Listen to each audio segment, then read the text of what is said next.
Hello and welcome to Tonebenders, where we talk with the sonic artists behind our favorite films, games, and series.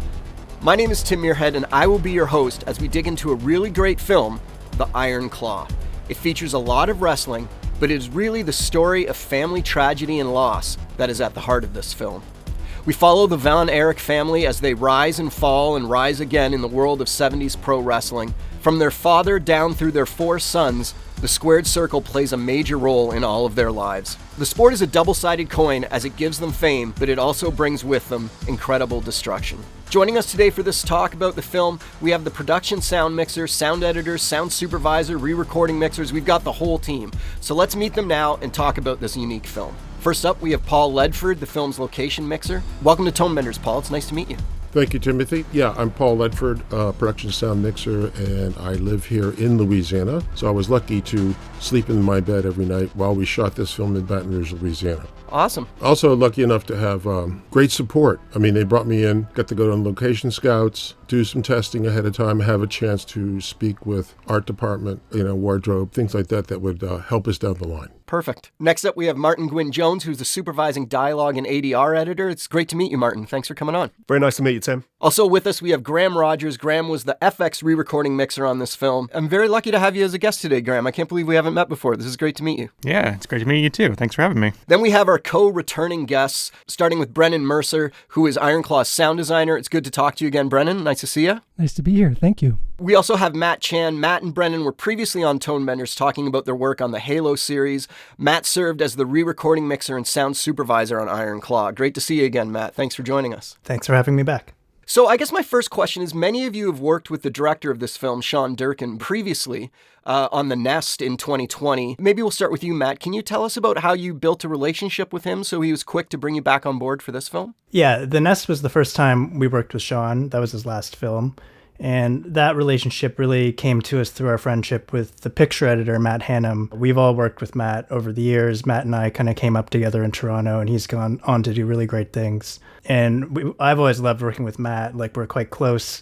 And he has very strong sound ideas that he puts into his edit, which are really interesting and are really ingrained in the picture editing process. So it's always a pleasure to sort of work with him and try and translate those ideas to the final track. Paul, had you worked with him before? No, I had not. I came to this project through the producer, Harrison, and we had worked together on some Fox pictures, and since they were coming to Baton Rouge, he just said, this is it. I submitted my resume, had a quick talk, and that's how I became involved. Well, one of the fun things about having been working on Tonebenders for over a decade is we tend to have recurring directors and such like that. So way back in 2013, I interviewed the sound team of Martha, Mary, May, Marlene. I can never remember the order of that, which was one of Shawn Durkin's first films. Yeah, Martha, Marcy, May. Yeah, Martha, Marcy, May, Marlene. There we go. And Carl Anderson, who worked on the sound on that, said that one of his favorite things about working with Shawn was that he was open to ideas, but whenever you gave him an idea, it gave him a bigger idea. So his quote was that A and B equaled way more than C. When all the ideas were put in, it built something new. Is Shawn still that kind of person to collaborate with? Yeah, 100%. I think we all would agree with that. Like, He's never been like super specific, instructive about, what we're supposed to do. So that's very freeing. And he's always open to a new idea. And a lot of, I think, our experience on this film particularly was there was a real evolution in not just the picture editing, but also the soundtrack over the course of the months that we were working on it. Yeah, this was probably the most the most a project I've ever worked on that's like changed and really evolved and like found itself through the process. Like a lot of things you kind of work on, you do a spotting, you're like, yep, this is the thing we're doing, this is going to be cool. And this started like that, and then it was like, well, what if we do this? And then what if we do this? And then what if we do this? And then it was like a totally different thing by the end, which is like a pretty cool thing to, experience. Martin? Yeah, and also, we'll probably keep coming back to this idea of Shawn having a sort of verite style. It's more pronounced in Martha, Marcy, May, Marlene, probably, but there are still elements of it, as, even with the Iron Claw. And part of that is him, for example, in the spotting sessions that we've done, him coming to us with some ideas, but very often just saying, I want to do something here. I want you to do something here. And obviously that kicks it over to us. He's always thinking simple and straightforward, but that's not to be confused with bland. He wants it to come forward with some kind of idea. Paul, what was it like working with Shawn on set? It was actually very good. As I said, he was very supportive. I don't needle. I mean, they have enough to do on the day of. So occasionally we check in. How we doing? Okay, if you're right. I didn't have an opportunity to really sit and chat at the beginning, and that showed in the first day. And I thought, I had worked with other European directors, whereas my crew had not. And I thought, so we're not going to do coverage. And, it's a film where people don't wear shirts. So you just can't put lavs everywhere. So we had to be a little bit more vigorous in putting plants and being clever. And, I also learned to appreciate how he and Matthias would evolve the shot. So you just have to kind of be engaged. And, it's not a kind of film, and I find small films to be sometimes more challenging because of this, because they see things and stuff happens. And so you have to kind of be ahead of that curve and so put things out that may or may not work. And so I come from the school of a lot of plant mics and covering a lot of different things because, like I said, may not happen in coverage. Well, one of the things about this film that I really enjoyed and I think really shone through was the crowds in all of the wrestling matches. In my personal work, I hate cutting crowds. Well, I actually like cutting crowds, but I'm never in love with what I finish with. I find it to be a really hard thing to do. Whenever I'm finished, I always feel like I haven't quite got to where I want to. And this film, I think these crowds are really, they're present all the time, but they don't feel overbearing and they swell in really pleasing ways. And it feels like you're in a wrestling crowd. It doesn't just feel like a wash of white noise, which sometimes happens with crowds. And wrestling crowds are also notoriously interactive. They're not a crowd that sits there on their hands. They interact, they boo, they cheer. So that's a daunting task when you take this on. And I'm wondering if maybe we can kind of do a deep dive into that world.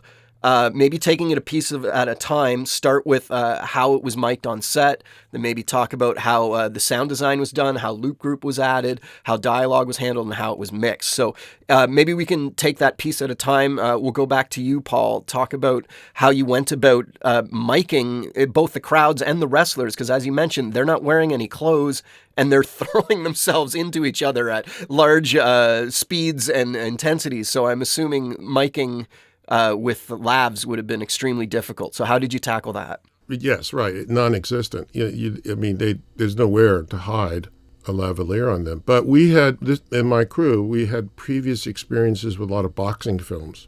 So the first thing was to get with the art department and say, okay, so here's the ring. How's that going to be set up? And we knew from past experiences, we had baffles put underneath the ring itself, empty cardboard boxes. So that helps tamp down that overriding low-end frequency that can overload your mics immediately if you're not careful. And then, so we had a microphone underneath there, like a Shep's BLM, just to get the hits on underneath the ring. And, we're also, we have close-up, we have wide shots, so everything we have to do has to be hidden. A lot of times we put a mic either on the ring ties or we put them right there where the fabric of the skirt goes around there. And we move that around depending on he's going to go over there, he's going to fall on that. People on the sidelines had mics on them if they were yelling from the side of the training coaches and so those who would be allowed, to pay people who were not. And then we had an MS stereo up in about 40 feet away up in the stands, and the boom would then follow camera. So if the camera did get in close and someone was saying something, he's a rather large fellow. Donovan Thibodeau did a great job booming. He could reach over and get that mic, be right there on them. And like I said, our experience doing One Night in Miami paid off, to everyone's benefit here. So that was kind of the basic line. And we would move things around somewhat as camera, but we didn't, the MS didn't move every time because they actually moved the crowd around. And you're right, it's last thing you want to do is hear that standing wave chop sound out of the arena. The wrestling arena is a bit different than boxing because of its crucible, if I should use that word, shape of the arena versus boxing tends to be more flat out. So. And how many extras were there for the crowd? Was it a full crowd or was that digital? No, it was not. It was not a full crowd. They kind of did, plates, which is the latest thing to do, both because they can do it technology-wise and cost-efficient. I don't know, maybe 100 people, but that's a space that could hold a lot more. So that was the other trick is you have mics in the back, But then you have to have a mic, besides the skirt mic, we had another plant on a stick. We move around on the ground to get some close-up noises of people in the first, second, third row might say something. And then it's up to them to choose how that fits into the picture. But, I have to record it for them to use it. So I guess next in the process would be you, Brennan. What did you do with the sounds that you got from Paul, and what did you add, and how did you start building those crowds? Yeah, so for post-sound for our team, the kind of gateway into this film was the wrestling matches. Matt Hannum is always very specific that key sounds in the film are original. So we knew that special detail had to be taken care of with the crowds themselves and more so the hits. And we were very lucky because originally myself, Paul Gurman, and the rest of the team were all trying to figure out how are we going to rent a space that's similar acoustically? How are we going to either assemble a ring or have Foley build a ring that we can record with? And then we received these recordings from Paul, and it was a gold mine. Like, we had all this mic coverage that he's speaking of. He was putting microphones under the ring where the actual metal frame and the wood flexing would have that kinetic sound that's so important to wrestling, I think. And, that having that mid perspective, ringside perspective, and that distant perspective, it totally captured this acoustic space. And the recordings that he did during training sequences that were void of crowd, so where there was just, let's say, Kevin in the ring doing training sequences, those became the basis of all the wrestling hits that we hear in the movie. And then his production crowd recordings became that kind of close, mid-distant basis for all the crowds and reactions throughout the film. So Matt wanted to make sure that we had these original, authentic wrestling hit sounds and crowds. So he asked us to come on early while they were picture editing and basically make him stems that he could use and then remix as he continued to edit the film. We did that. We kind of did the basic coverage of a very wide, distant roar wash, that kind of more mid perspective. And then what was, I think, the most important in this film is that kind of close-up aggressive texture. So we had those as the basic crowd. And then we had a separate pre-dub bank for reactions, a separate pre-dub bank for chants and kind of rhythmic things. So stomping on the floorboards, clapping, chanting Kevin's name. And then we had a different bank for booing and jeering. And we felt that was enough flexibility during the mix, hopefully, to be able to shape the film in those wrestling matches. So how did you go about getting those chants and stuff? Is that where Loop Group comes in? A big part of the starting phase, because when we were doing the picture edit and we were doing temp sound originally, there were these big moments where, so for example, one main chant, like one very pivotal chanting moment is where there's a wrestling match between Kevin and Harley Race, who is the heel. And there's kind of this moment where Kevin is flat on his back. He's needing to come back. Their whole crowd's chanting his name. And Paul had recordings of the actual crowd chanting Kevin. And it was great because it was this kind of like, it was rhythmic, but it wasn't perfect. So it had that kind of loose feel that they were really gunning for this entire film. They wanted, the additional elements that we put on top of that to match that. So everything always had a staggered kind of off-kilter rhythm to it. Nothing was precise, but it all started with Paul's actual recordings. And then Martin, of course, would add through Loop Group, and we would use other crowds that, with envelope followers and plugins like Envy and stuff, you could kind of shape a larger crowd to fit around that rhythmic chant that was captured on set. So Martin, how did you tackle Loop Group? I believe you worked with Dan Fink for this project, right? Yeah, well, if you need Loop Group in North America, you go to Dan Fink. That's my impression. Listen, just before we go on to that, I do want to say, following on from Brennan, production sound mixers who are listening, I am begging you, if you have 100 people in a particular room, which is the location, and you have a chance to record them doing anything, just doing anything with their voices, please, please, please do it. Because when we have 8 or 10 people in Loop Group, we cannot achieve the same result. So we went to Dan Fink and Daphne Gaines out of New York City. I started working with Dan a couple of years ago on the Summer I Turned Pretty series. And and he's just obviously amazing. He's an incredible resource in terms of being able to get a hold of actors, especially in New York City. But the whole movie, the whole of the Iron Claw takes place in the South, and it, pretty much takes place entirely in Texas. So we needed a loop group of 10 proper Texans, not just, people who were doing the accent. And it was actually, it's funny because COVID restrictions were still on for SAG-AFTRA in terms of recording loop group, and also the strike was about a week away.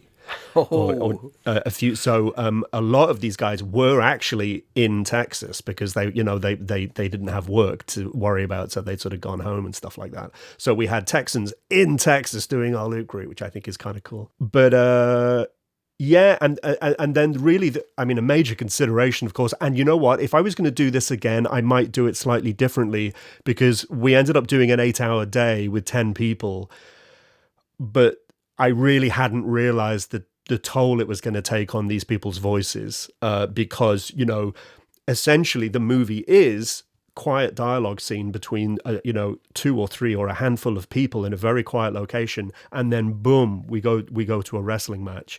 So there wasn't an awful lot of loop group apart from the wrestling. So over and over again, I was having to get this loop group just to run their voices ragged. But it was, and it was an adventure because it, as an ADR person in my head, what I'm hearing is what you're first spotting the film. You've got these plenty of moments where you're in the ring with the wrestlers, and like you were saying before, and like Paul was saying, we're expecting to hear a very quiet crowd, and then lots of from the wrestlers, and then a ton of call outs coming from the crowd. Come on, Kevin, take that, you bum, all that kind of stuff.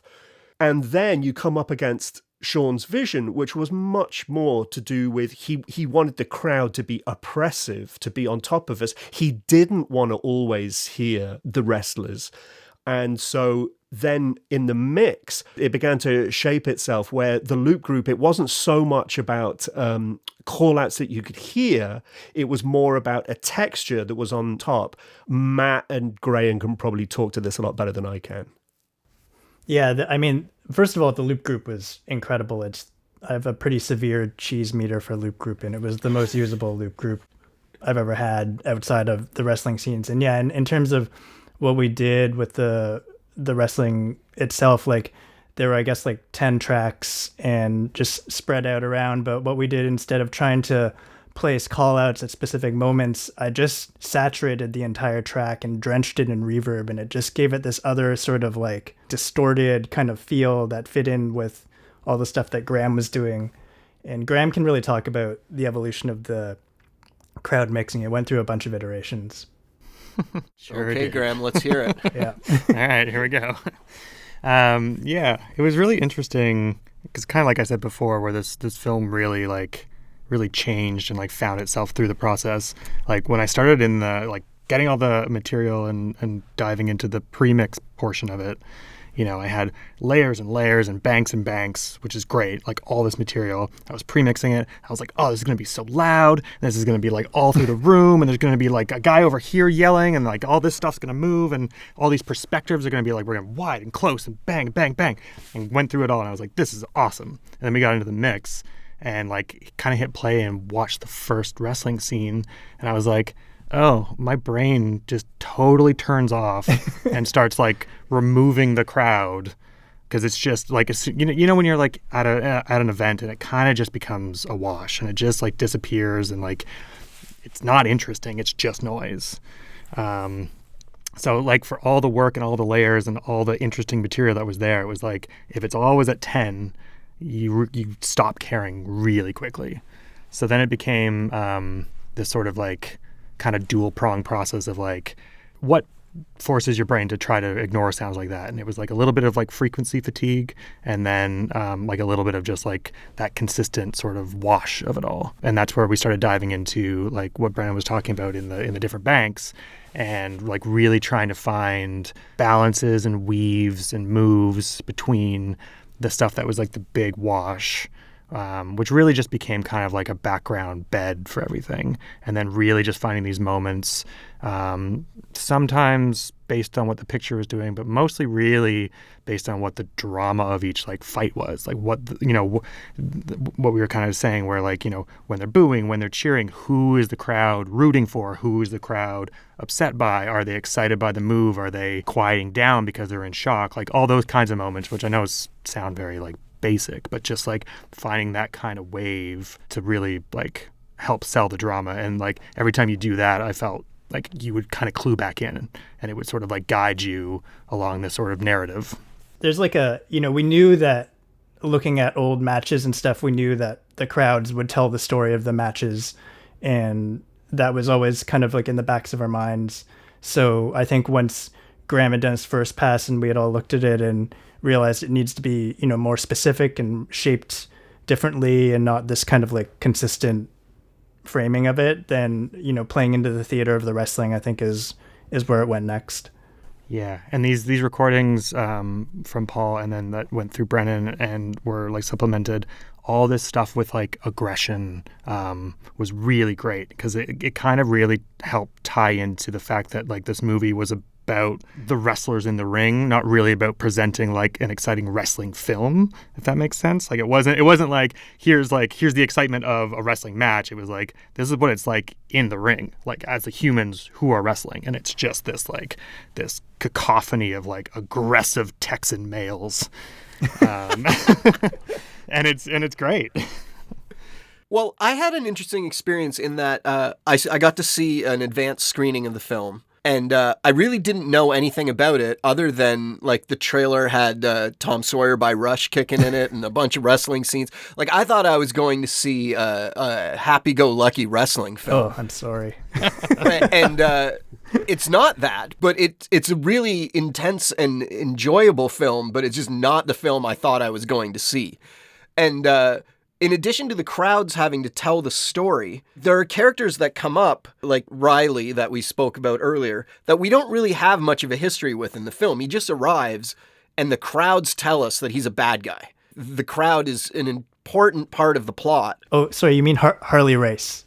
Harley, That's okay. not Riley. Sorry. That's okay. Yeah, Harley Race arrives, and he's the heel, but it's the crowd that kind of tells us that he's the heel, because within the plot of the film, I didn't know who he was until the crowd started booing the hell out of him. And like that kind of storytelling off screen, well, I guess technically the crowd's on screen, but it's not the main thing we're seeing at times. That leaves a lot of pressure on the sound team to convey all that story. How much back and forth did you ever feel like you went too far with it, or was there ever the director telling you got to push more?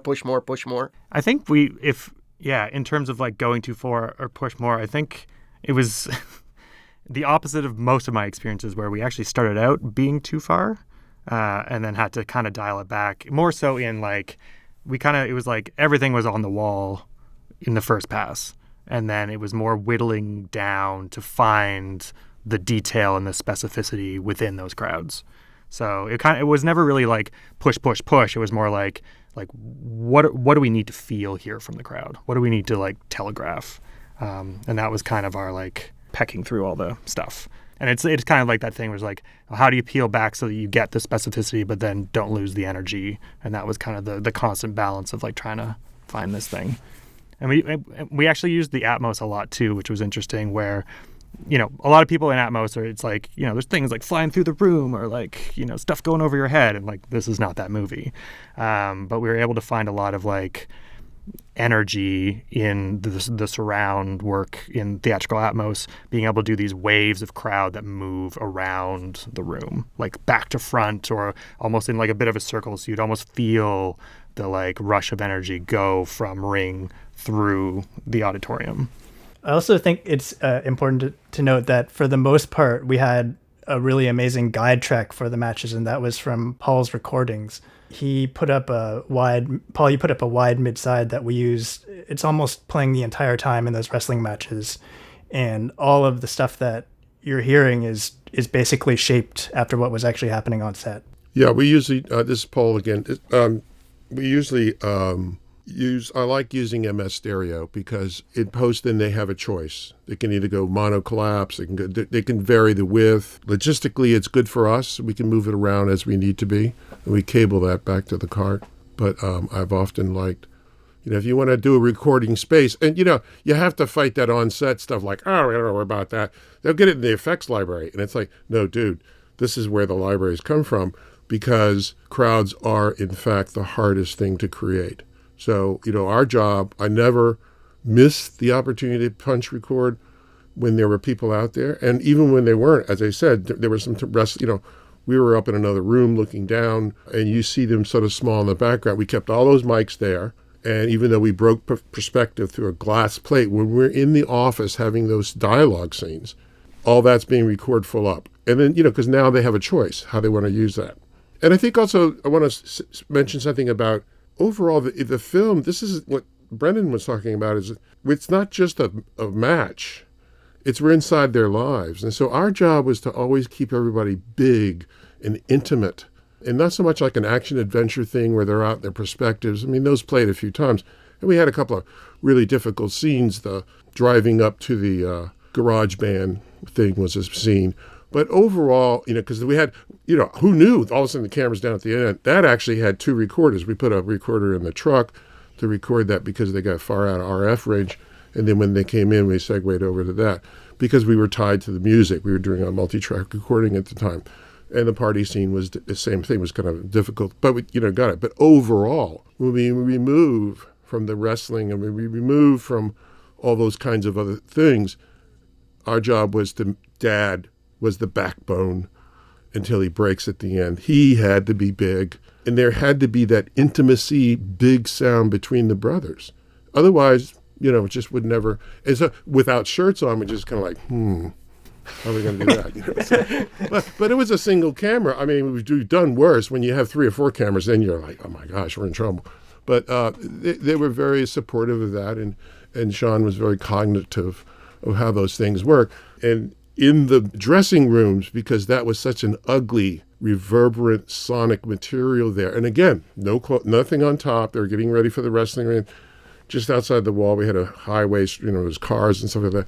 So that room had lots of little microphones hidden, trying to, do our way and get what we could, and, carpets and all those old sonic tricks, that we live in the physical world, we record in the analog world, and then we push it to the digital world. There's a lot of sonic work that goes on in that physical world to get something for these gentlemen to work with. Paul, I'll tell you, the mic that you hid in Ric Flair's belt, championship belt, saved my life. That's good. Well, that was Charlie Mascagini. He said, maybe we put it in his belt. And, and then he became game with it. We said, sure, let's do it. Sometimes you just have to get outside that box and think about what else, where. You just have to get a mic close. Doesn't, I'm not tied to this or this all the time. It's just. Well, just to paint a picture for people, we have a wrestler. He's just come off stage. He's got still just wearing his trunks. He's got his championship belt on in this, as Paul was saying, in this very nasty, reverberant changing room, and he's pacing up and down, delivering this speech. And, Boom doesn't get it. There's no lav available. You could put as many plants in there as you want, but it's going to keep going in and out. But they had a mic in his championship belt, and we use that for the whole thing. It's fantastic. I had a great team. It is about team. Nobody makes this film on their own. It really is about teamwork, people working together, and making sure the workflow moves along appropriately. Tim, I also just want to be explicit about what Paul was just saying before. The 2 times that we see Mike's band playing, that's all sync. Wow. Yeah, especially at the party, they Paul and his team did a really, really careful job of miking that properly. And of course, what you get is an absolutely brilliant sense of this kids' garage band actually playing live. Yeah, it was amazing. We brought in a separate mixer to do the music with his separate mics. He was in one room focusing on that. And then we had our film mics so we could cover the movement through the room, MS stereo outside, because we knew, I just knew you can't do everything. And that's you have to understand that. And it's like, well, we have to break this up in order to do the job that's required here. Otherwise it becomes a compromise. So kudos for you gentlemen to pull all that out. Well, that first party scene, well, not first, the party scene early in the film, it's right after Carrie comes home. They go out and see the band. It's a really important scene because it shows the bond between all the brothers.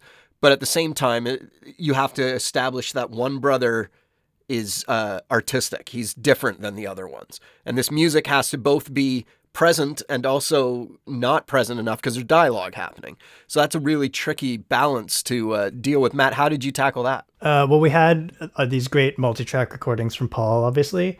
And so I basically, instead of panning it, I sort of built inside of a folder track. I built the room and did like a rotation on it with indoor and spanner. And then for, David and Carrie and Pam, like when they're up close, we used, I think, like Music Rebalance or one of those plugins to sort of isolate them as much as possible. So they're sort of sitting outside of that rotating room. And yeah, that's how we did it. We knew, like, Matt Hannum sent me the multi-track really early on, and he's like, we got to use this. And I listened to it. And I'm like, yeah, it's amazing. I'll figure it out. That's how it wound up being mixed. I like how casual you are. I'll figure it out. It took 5 minutes. It Right? didn't take. It took longer than 5 minutes. It took about an hour in my basement, and it was funny because my 10-year-old son was just sitting at the top of the steps, just listening to the song. He's like, "What is that song?" I mean, the song is amazing, so I can't wait to play him the final version. So this is a wrestling film. We've talked about the crowds. We haven't talked about the sound of the actual wrestling yet. We got half-naked men smashing into each other. They're smashing into ropes. They're smashing into the ground. We talked a bit about the sound of the mat. Let's talk about maybe, Brennan, if you want to dig into how you built the sound of the actual fights, because I think they're pretty unique sounding as well. Yeah, so Paul, the other sound designer, again used Paul Ledford's production tracks to create the basis of the sounds. So we took his different perspectives, kind of pre-mixed them together in order to create a sequence that would be the basic layer. And that was really important to us, that it capture the kind of acoustic space of the environment.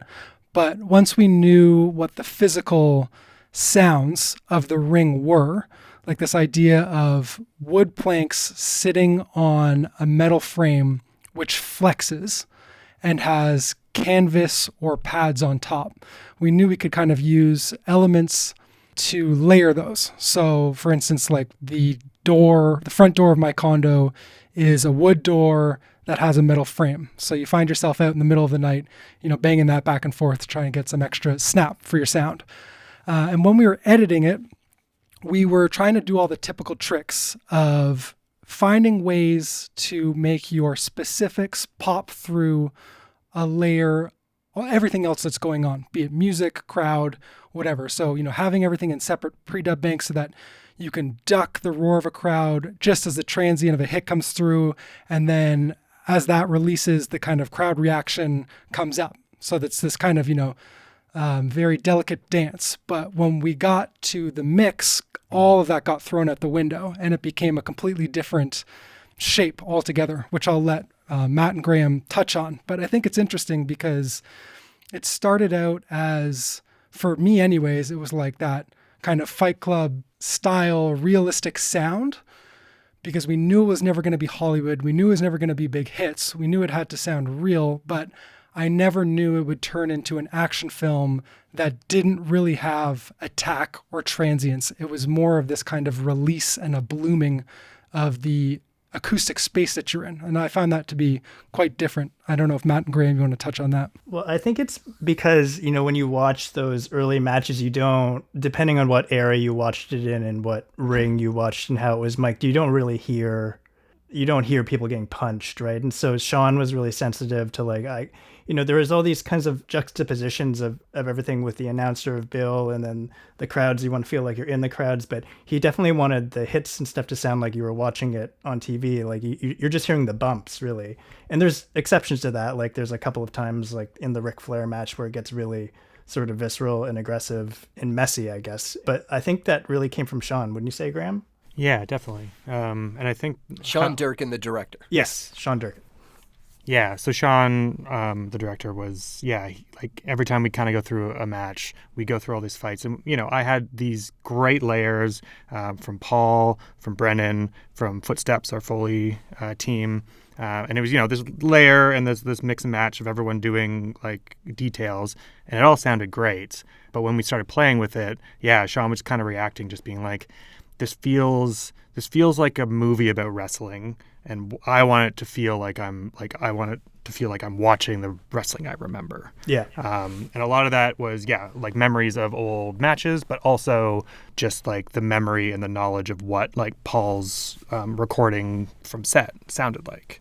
So we started just trying to kind of like, figure that out, and it'd be like, mute a layer or turn down a layer. And every time we just like turn down a layer or remove a thing, it felt like it was all there, just like got a little bit smaller. So what we started doing is we started kind of just taking out the transients so that you'd have this like the bloom of the big auditorium, like that would all still be there, and the hit was always there because we didn't want to lose the energy of not having those moments, but just that like that attack, that sharp cut through kind of sound effects thing that we always do. We just started like, and we're talking like half a frame, maybe a frame, just like a little fade, like little ducks. But it kind of just rounded everything out into a place where it felt more realistic, but also really helped feel like it was always being crushed by the crowd, which was kind of that feel that we all were like going for. And it's definitely something I've never done because, you always use those to like, that's the thing that gets through. Like that's your moment. And we kind of went backwards on that. So just quickly, let's talk about, there's one really cool particular scene where our main character, Kevin, is running back and forth on the ring and hitting the ropes, bouncing off and going back and forth. And it's just a kind of amazing little scene. And the sound of the ropes, I've never been up close to a wrestling ring before, so I don't know what ropes sound like, but they sounded super cool in that scene. Is that mostly location, and what did you add to it? How did you tackle that one? 100% location. And not to burn Brennan here, but Brennan did an incredible job of sound designing that scene. That sequence belonged in a different section of the film when we initially saw it. And then when we were mixing it, Graham spent like hours like perfecting it, and it sounded so good. But then when we watched it with Shawn and Matt Hannum, they were like, this is a sad moment, and all I can think about is the sound of these ropes. And so what we did is we just like started removing stuff, and in the end all that's left is the production recording, and it's an amazing recording. But that's sort of how it wound up that way. Yeah, I remember, I think it was Shawn, it might have been Matt Hannum, but I remember one, like as we were, going through these hours of trying to perfect all this design, which again, amazing. But at some point, one of them was like, just to be clear, this isn't a training montage. This is a depression montage. And we're like, okay. He needs to be lonely, right? And that's the point of that sequence. And it didn't start that way. It started as a much more kinetic thing.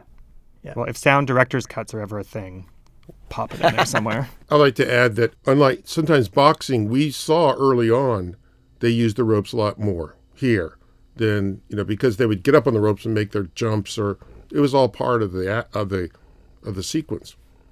So, the great thing about the lavaliers nowadays, especially DPAs that we were using, is they're very small.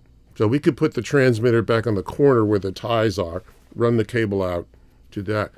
And the other thing, which you did mention earlier about, for anyone listening to this and they're faced with doing these kind of things, the wrestlers, everybody in the ring doesn't have a shirt on, except for the referee. Always put a mic on the referee. Because, at some point, he may say something, even if not, he becomes a moving plant mic for you if you can't get in there. So I don't know how much of those tracks, the referee tracks, but it comes to the whole thing is like, how close can I get a mic? And who's going to be able to do that? And you just have to kind of break through, like, well, he doesn't say anything. Why are you putting a mic on him?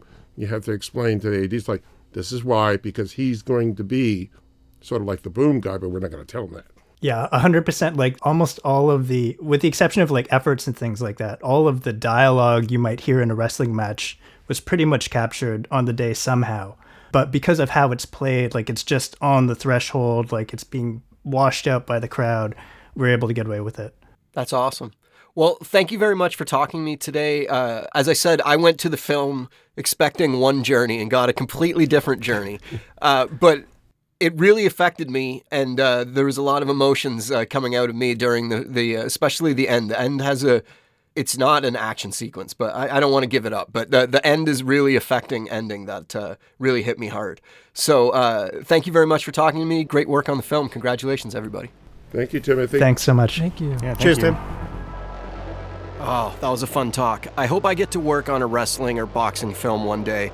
If you've not heard it, take a look back into our archives for episode 181, which is a roundtable talk about doing sound design for boxing and MMA films. Like the folks from Iron Claw, all the guests on that one had their hands full with crowds and fighting sounds. This episode was edited by Kieran Acharya. Kieran is a filmmaker from Northern Ireland, known for his collaborations with composers Clint Mansell and Carly Paradis. He has worked on a number of political and music docs, including features with the bands Gamma Bomb and Oxbow. You can reach him at kieranacharya.co.uk or on socials at whoismrbishop. Okay, this is our last interview episode of 2023. Our next episode will be a fun one with the Tonebenders crew doing a draft of our favorite types of projects to work on. Lots of laughs there, so don't miss that one. My name is Tim Muirhead, and on behalf of the Iron Claw sound team and myself, thanks for listening to the Tonebenders Sound Design Podcast. Tonebenders is produced by Timothy Muirhead, Renee Coronado, and Teresa Morrow. Theme music is by Mark Strait. Send your emails to info@tonebenderspodcast.com. Follow us on Twitter via @thetonebenders and join Tonebenders Podcast on Facebook. Support this podcast. You can use our links when you shop at Amazon or B&H, or leave us a tip. Just go to tonebenderspodcast.com and click the support button. Thanks for listening. Are you looking for more audio-related podcasts to listen to? Tonebenders is part of the Audio Podcast Alliance, featuring a hand-picked selection of the very best podcasts about sound. Be sure to hear the latest episodes from our friends in the community at audiopodcast.org.